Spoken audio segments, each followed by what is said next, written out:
Next is Kathleen Tallman of Azusa Pacific, and the top title of her talk is The Body Was Gone, How Jesus Unexpectedly Showed Up in My Anatomy Class. So we have some very diverse talks this morning, so let me kind of explain. Mine is a little bit more narrative. I teach anatomy to students going into the health sciences. And so if you've ever talked to somebody who's taken a cadaver anatomy course, it makes a big impression on them. They talk about that experience of dissecting the cadaver. So I have been interested in how students engage with that process. And this is not so much about my student experience, but it was really more my experience of kind of relating what I have seen in the anatomy lab with the story of Christ, of his burial and resurrection. So not the physiology crucifixion, but what happened between the crucifixion and his resurrection. So this, I just want to start by saying this was first published in Christianity Today in May of 2018. So I just want to thank them for allowing me to speak on this today. And as a quick lead in, I'm going to take you into the anatomy lab where I teach and I work. Many of you have probably not seen that before, but just to ease any tensions, there are no pictures of cadavers or cadaver tissue. So you're fine if you don't want to see that. There is one image of a synthetic cadaver, but it will look different and it's not real tissue. So Azusa Pacific University, where I work, we receive our cadavers right now from Loma Linda University. And there are some really strict security measures to protect the privacy and confidentiality.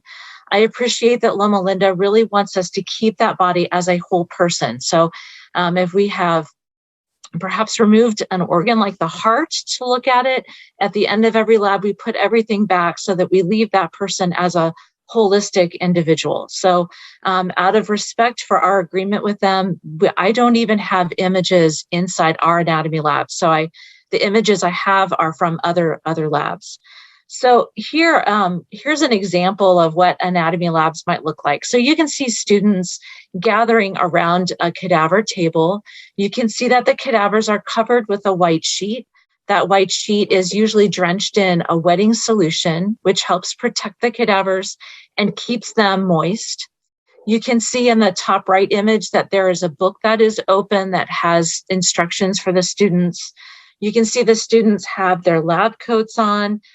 They've got gloves. Some cases they have masks, or perhaps we would have goggles, safety goggles, to prevent from splashes damaging our eyes.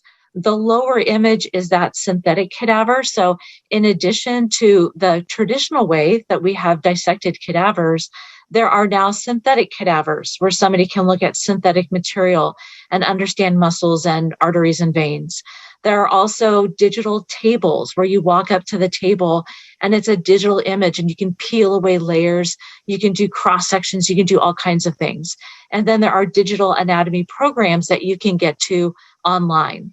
And just to know, out of curiosity, if you look in the top right image, you might see the blackboard that's in the back. And some people that might strike your interest because you don't see many blackboards.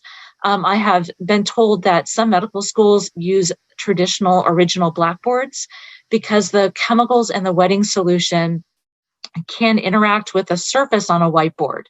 So some anatomy labs have reverted back to blackboard use. We have a whiteboard in our anatomy lab. We've not had any trouble with it, but just kind of a curiosity.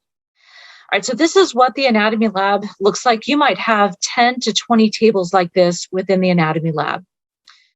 At the end of the semester, this shows just kind of a collection of bones. These are actually not even human bones, but the idea, I wanted you to get that picture of you have all these fragments of information that you're trying to pull together. So the students are not just remembering bones and muscles, but they're just trying to understand this experience. If you've dissected a human cadaver, you've maybe seen illness or pathology. It might remind you of family or friends that you have who are suffering from disease or illness.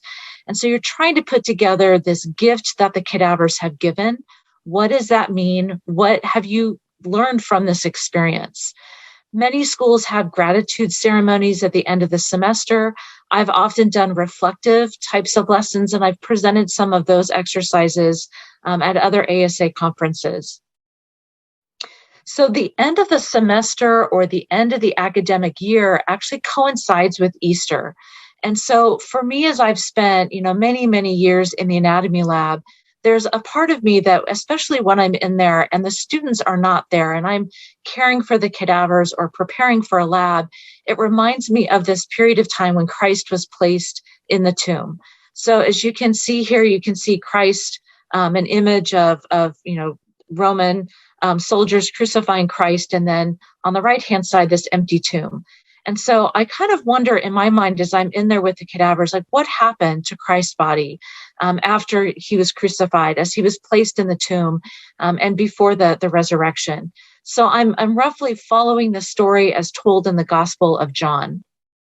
So when Jesus was taken down from the cross, we have to remember I'm not going to talk about the passion or the things that happened within his trial and beatings and crucifixion, but this was very fast, very traumatic, very terrifying for the disciples and the friends of Jesus. And so by the time the crucifixion was ending, Jesus had died and was being taken down, many of the disciples either denied Jesus or just simply scattered.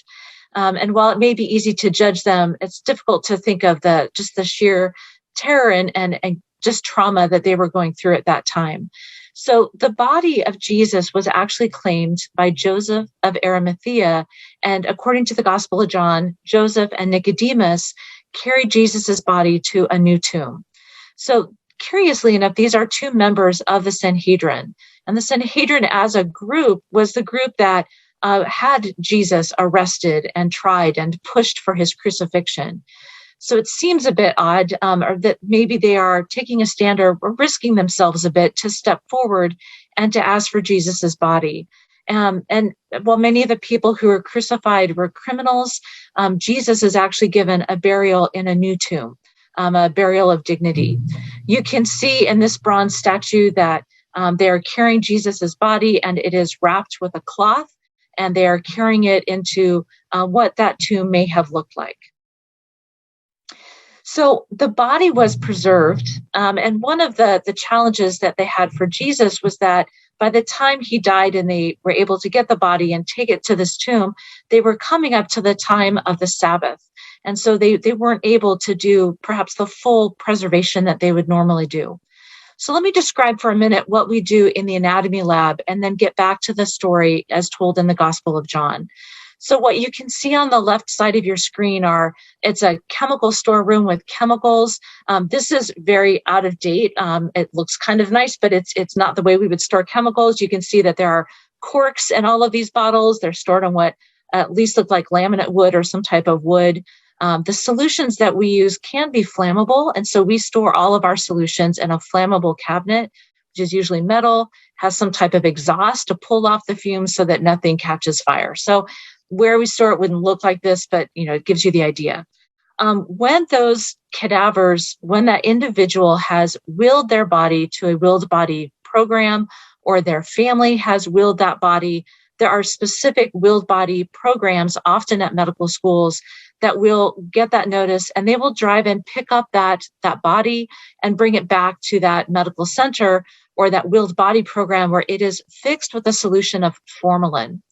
Formalin it's carcinogenic. It preserves that body. Sometimes students will notice that there are marks near the neck and the groin. That is where the blood is released from that body and the formalin is pumped through the arteries and veins. So when we get the cadavers, they have this formalin in them. We don't add any more at that point. What we use is a wetting solution that contains ethylene glycol and phenol.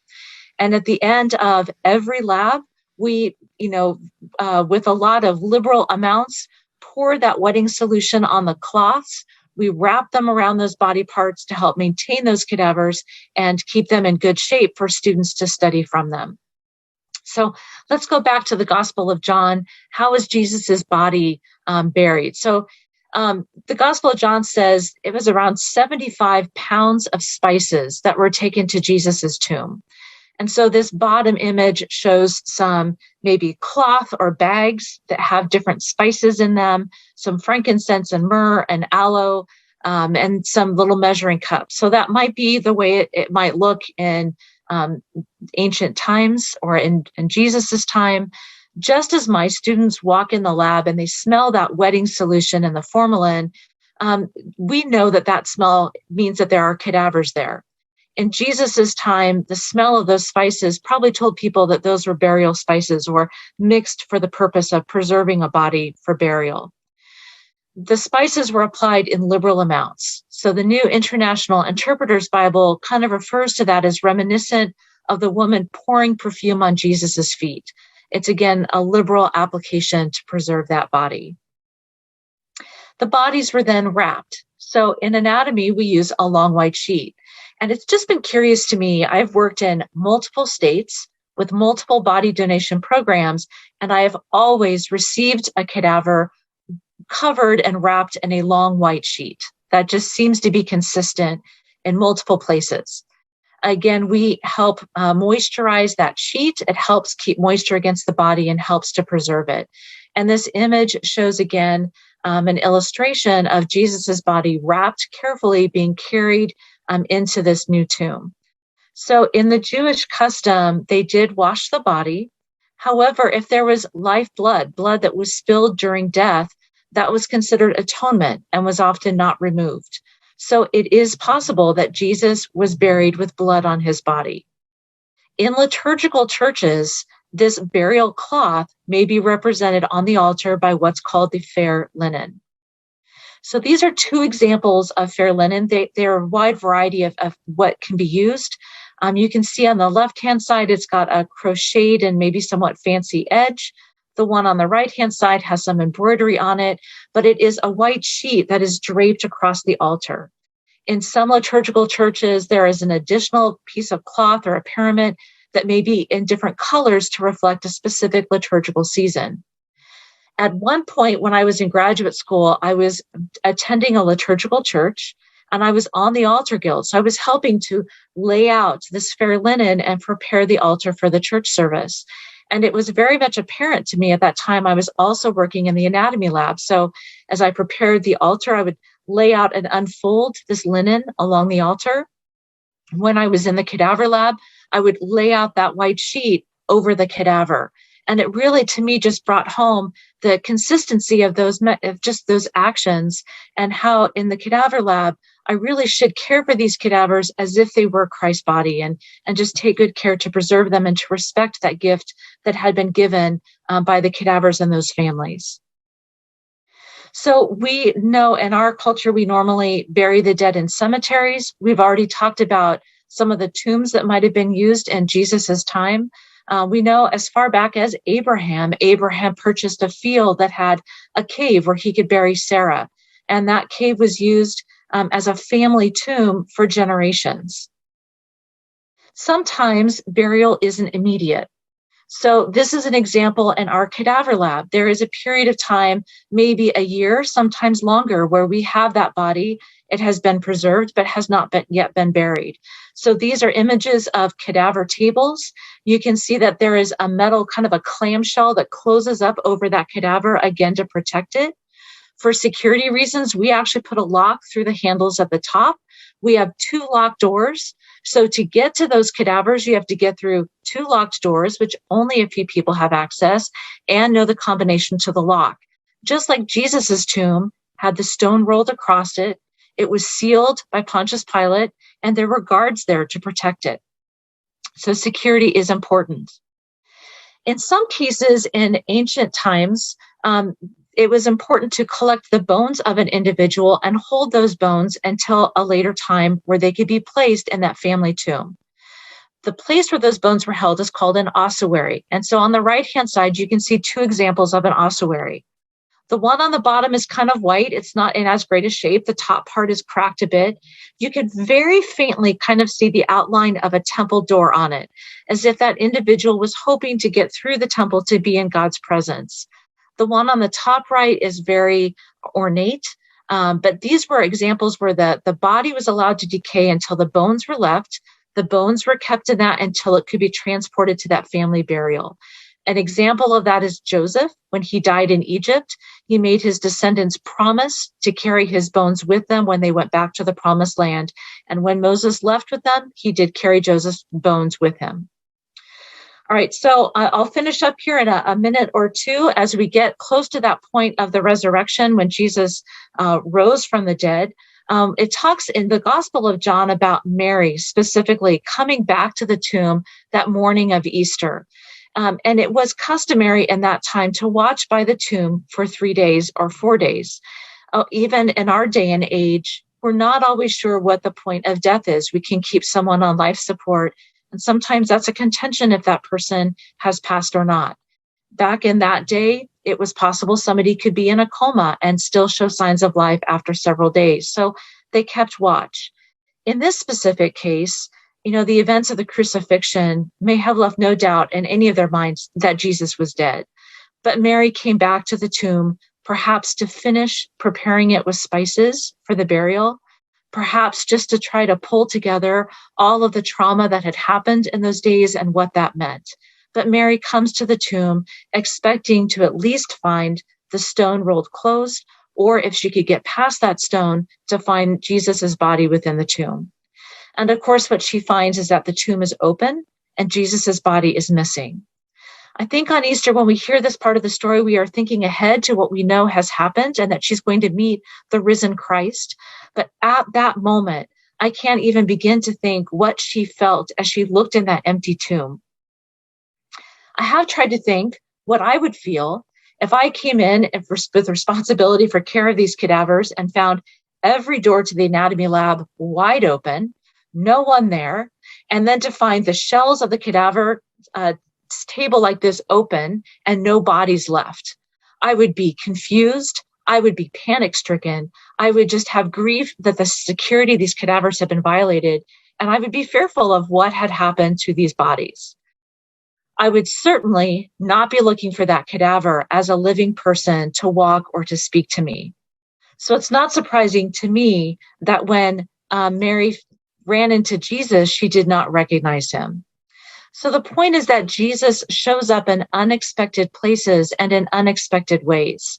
And that that's something that is a joy to us and also something for us to be aware of as we go through our world. Like in our anatomy lab, even though I'm working on cadavers and deceased individuals, I still see God's presence and the beauty of the creation. We know that Jesus ascended to heaven. His bones were not placed in an ossuary. He returned to his heavenly Father, where we hope to go one day after we die. So as my students finish up, they are trying to pull together what this experience means as they go back out into the world. Many students and myself express a desire to care for each other to a greater extent, to spread God's love, to be God's presence in the world, to live and to love sacrificially until the time that we are gathered back to our Father in heaven. And I just want to again acknowledge Christianity Today, the Departments of Biology and Chemistry and Physical Therapy at APU, Office of Faith Integration, and a professional development course taught by Dr. Reginald Finger called The Integration of Scripture into the Teaching of the Health Sciences that I took as I was preparing this manuscript. Thank you very much. Okay, we have 2 minutes for questions. Fascinating. I'm wondering if you ever get to the West Coast so we can put you in a seminar series at our church. Yeah, I live in LA County. Oh, well. I live in Sonoma County. Hi, neighbor. Okay, hi. I'll contact you by email. That would be great. I'd look forward to that. Thank you. So do you get a concept of what Jesus may have, I'll use the word felt, although he couldn't feel, felt like being dead by looking at these cadavers? That's a really good question. We've had some talks about embodiment and what that means. And I really don't know. I mean, it's, I think I look not so much at what the cadavers, what state, if they have a soul or how that works, but really for those of us who are living and interact with those cadavers, how that changes us to go out into the world, I think is really where I have focused. That's a good question.